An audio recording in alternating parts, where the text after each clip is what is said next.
All right, this next problem, and let me move things around a little bit. I have this big piece of scratch paper underneath it, and I need to change it, but unfortunately I haven't got around to it. This next problem, we're going to talk about a car that is moving along at a pretty high clip and is going so fast that it's going to make a jump.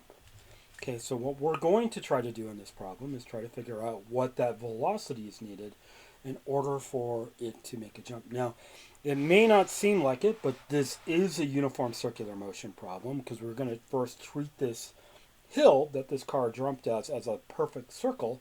Even though we're not traveling over the entire circle, that part of it we're going to make this claim that it is spherical.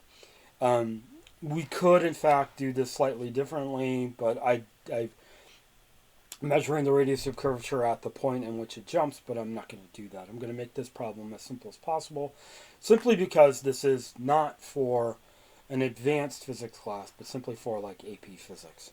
So imagine first that we have a hill and we have a car that is accelerating up that hill. And yes, most of my cars look like they come from the Flintstones. Okay, so let's claim that the hill itself has a radius. Now, this is not necessarily the height of the hill, but more talking about the curvature of the hill. But let's say it has a radius of curvature of 100 meters, which is a pretty significant amount of curvature. We are also going to have a couple of other information, bits of information we need. One is the mass of the car. It actually will not play an important factor, but we're going to put it in there anyway. Let's make that 1,000 kilograms. Cool?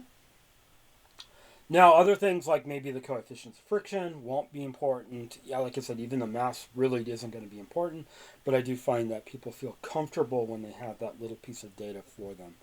All right, so like anything, we are going to solve this problem like we would a force problem and then apply uniform circular motion to it. So what I would like to do is I would like to talk about the car at the very top of the hill, and that's the moment in which it's going to leave the ground. So in a Newton's law problem, in a force problem, I would start by looking at the free body diagram associated with that car. Okay, so that car has two forces acting on it at the top of the hill. One, the force of gravity, and two, the normal force. Okay, now we're going to run into something here. If the car is jumping off the ground, so it's leaving the ground, then the normal force is going to go to zero because normal forces are forces that are a result of contact between two surfaces. If it's leaving the ground, there isn't a second surface there isn't a surface for it to lie on. So if it's jumping, then my normal force will turn to zero, leaving me only with the force of gravity. Okay, which is great because that makes this problem really, really simple. Okay, so if the force of gravity is the only force that's acting on this car, then I can go that the sum of my forces is equal to mass times acceleration, which in this case is equal to mg, because that is the only force acting on it, so the sum of my forces is equal to mg, which is also equal to mass times acceleration. Now, uniform circular motion says that if I have an object that's moving in a circular path with a constant velocity, that the acceleration, the centripetal acceleration, is equal to v squared over r. So that means I can make a substitution of the force of gravity is equal to mv squared over r, which is equal to mg.